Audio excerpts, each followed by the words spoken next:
Yung mga kulag, magandang umaga sa inyo, no? May share akong video sa inyo dito sa rider na ito. Itong rider na ito yung inabot ng baha sa amin nung bagyong Paeng.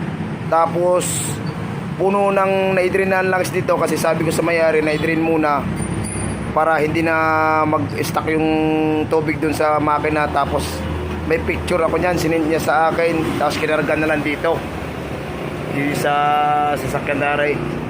Tapos ngayon gagawin namin ito, dalawang klase kasi ang paglilinis dito. Pwedeng i-overhaul natin, pwede ring top overhaul lang. Ay siyempre laging masusunod ang may-ari. Ang gusto ng may-ari ay baka pwedeng magawa ng paraan na hindi babaakin kasi nangihinaya nga. Ngayon ang gagawin namin, i-refresh lang to sa black at head, tapos kakalasin namin itong magkabila para siguradong ma-drain lahat ang langis at saka yung tubig na pumasok sa makina. Yung mga kulog kakalasin lang namin tapos ipapakita ko sa inyo kung paano ang paglinis na hindi na kailangan baakin. Pwede naman kasi yung iba ang pinapakita ay nakadrain lang. Pwede naman yon. Ang problema doon hindi yun 100% na lahat may di-drain kasi nga drain plug ang butas ay drain plug lang na daan ng langis. Ngayon kakalasin natin ito sa magneto at saka ito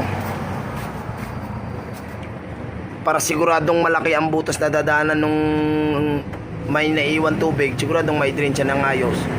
Tsaka check namin tong piston niya kasi ang sabi niya hindi na daw mapapadyakan dahil napuno nga daw ng tubig. Yung mga kulog kakalasin lang natin para makita natin kung anong naging problema, kung okay na, kung may papalitan ba o wala. Kakalasin lang natin mga idol.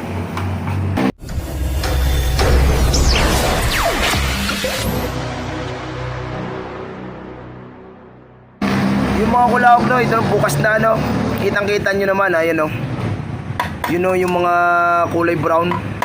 Pagka kasi naghalo ang tubig at saka langis, parang kulay gatas na ito. Ayan ayan, kitang-kita naman sa mga tornilyo pa lang.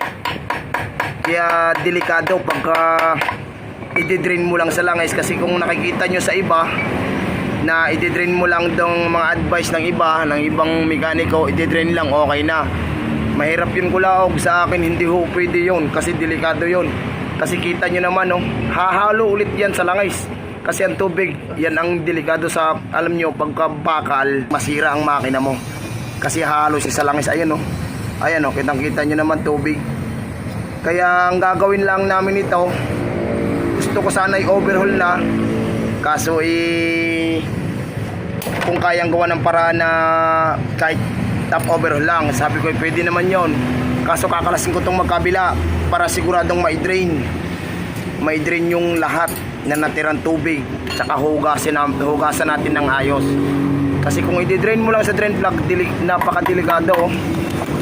Hindi lahat, hindi 100% na maalis mo to. Sigurado ko yan, katulad yan, nakadrain na ito wala na tong langis. Kaya delikado, kaya mas maganda babaakin talaga, o di kaya top overhaul pwede. Ngayon kaya mga kulaog, pasensya na yung ganitong boses ko kasi birthday ko noong 31 nang napapasabak ako sa kantahan, kaya medyo bawas ako ngayon. Kaya nilapit ko na lang, mamaya ipapakita ko sa inyo kung paano gagawin para kahit kayo na lang, kung kaya nyo naman at least hindi na ibababa at dong sure ball na hindi masisira ang makina nyo. Yung mga kulag kakalasin natin ang head at block para may check din natin kung may problema, kung nagkatama ba nung napasukan ng tubig. Kasi sabi niya nag-stack to, puno kasi siya ng tubig. Yung mukha ko, kitang-kita ang tubig ayan. Mamaya hugutin natin to, papakita ko sa inyo kung paano maglinis na hindi babaakin. Kakalasin ko lang mga sa crankcase sa kabila, sa clutch housing, tsaka din ayan langis. Kahit na i-drain na, mayroon pa rin tira tubig walang yan. Delikado pagka hindi bababa. Yung mga idol ito kalas na ngayon yung sinasabi ko sa iyo kanina, nahuhugutin lang dapat sa chassis para kahit hindi na babaakin. Ang problema ay nabaliko ang rad. Ayun naliko yung rad. Kaya nagtaka ako, imposible nga ang nangyayari to kasi kuwan tubig, pumasok lang naman tubig. Ang problema kasi, ang sabi ni Idol sa akin, yung may-ari pala may-ari. Idol, ang sabi sa akin ay tinakbo pa rin niya kasi tumakbo nga daw, inilampas lang niya sa baha. Ang problema ay biglang huminto ang makina tapos may lumagapak. Kaya binaklas namin, yun, ito ang nakita ko. Liko, ayan o. Likong-liko yan, hindi yan to wait. Babakin na namin to kasi wala kailangan kailangan natin ng palit nito. Tapos ipapakita ko sa inyo mamaya kung likong-liko talaga, hindi lang masyadong klaro gawa ng nasa makina pa kakalasin natin ng mga kulawang tsaka para malinis. Yung mga kulawang kakalasin na natin, babakin na natin kasi hindi na natin yun itutuloy yung sinasabi ko kanina. Sana ituturo ko sana sa inyo kahit hindi na babakin wala naliko ang rad. Ngayon babakin natin. At saka yun, mas maganda rin yun para malinis na malinis talaga, tanggal yung tubig. Kakalasin na natin mga kulawag kasi may pasok pang mayari ito mamayang hapon. Yun mga kulawag ganito sana. Kung hindi babakin, kahit kalasin nyo lang sana sa makina, pwede na to ganito para ma-drain. Ayan tapos babalik na rin nyo din, ganoon. Ayan problema, kaya lang namin to babakin, gawa ng naliko nga to. Ayan likong-liko. Pero the best pa rin ang babaklasin ng makina talaga, overhaul na para malinis na malinis. Yan, ganyan lang gagawin nyo. Kung ayaw nyong i-overhaul, yan ganoon, tapos titiwarik nyo na to, magbabalik na rin nyo lang. Yan, kaya kasi marami pa yan sa loob. Yan ayan yan, pag i-drain nyo lang sa drain plug dito, delikado pa rin. Ayan ang dami pa niyan kaya nakakatakot dyan pagka gayon lang inyong kailangan talaga mas mainam kung overhaul na. Ayan ang dami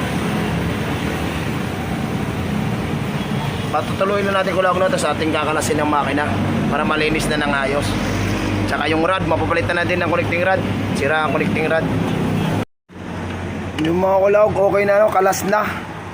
Ayan, yan, likong-liko. Dahil lang yan sa tubig. Kaya mas mainam pa rin pagka lilinisin ang pag napinasok ang tubig, mas maganda pa rin ang overhaul. Ayan kita nyo yan, ang dami yan. Kaya pag hindi mo overhaul, hindi yan matatanggal, hahalo pa rin yan. Ang epekto niyan ng tubig, ang madadali yan yung mga bearing, sigunyal bearing, ito mga bearing na to, ito mga bearing na to. Yun ang delikado pagka hindi mo i-overhaul, lilinisin talaga. Pwede naman yun kung sakaling kaso mas maganda pa rin ang overhaul pagka pinasok ng tubig. Ang problema lang nito kulawag itong rod, papaayos lang namin to, papalitan na to, tapos bubuin lang namin gayon ng paglinis. Mas maganda ang overhaul kaysa top overhaul lang. Gawa ng ito, mas madadali nito sigurado itong mga bearing na yan.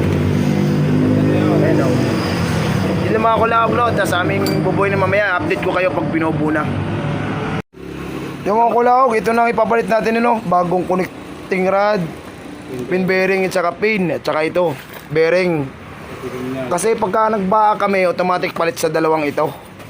Kasi sigurado pag mga ganyan, lalo na yung kanya nag-lock, napipirsa ang bearing noon, kaya panigurado na para hindi mag-back job. Baka mamaya pag binuo, iingay ito. Tsaka yung parang naugong, ito yung mga problema nun, bearing yun, set bearing. Kaya pinalitan na namin para sigurado.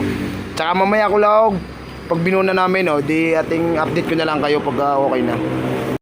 Yung mga kulawag, buo na pinalitan na natin yung rod. Ito na yan ito yung connecting rod.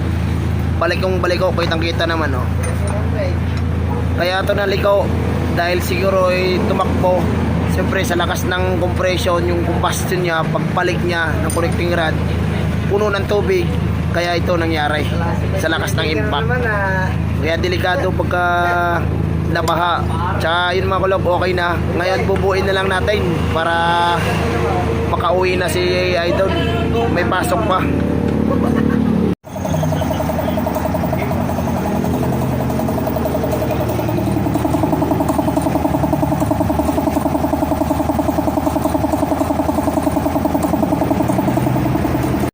mga kalahog, buo ng makina, ano?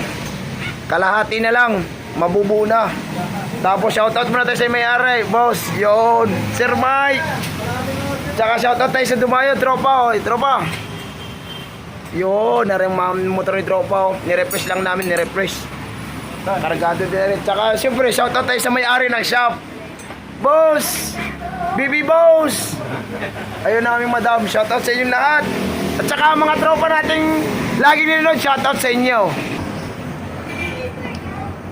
Ang dilim na, putang ina. One eternity later. Yung mga kulaog, ayos na, buo ng motor ni Idol, ano. Problema, inabot kami ng gabi. Tangin ng mga motor na yan, ha? Okay. Inabot kami ng gabi, gawa ng may sumingit na isa pa, kaya nagkasabay. So, nakakahiya tulong kayo ng Idol. Ngayon, testingin na natin para makauwi na tayo lahat. Kung okay na rin.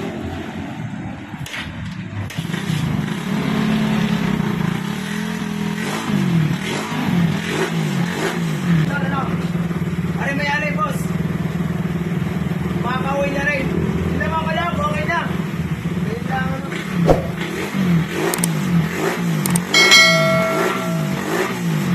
Pare ka ha.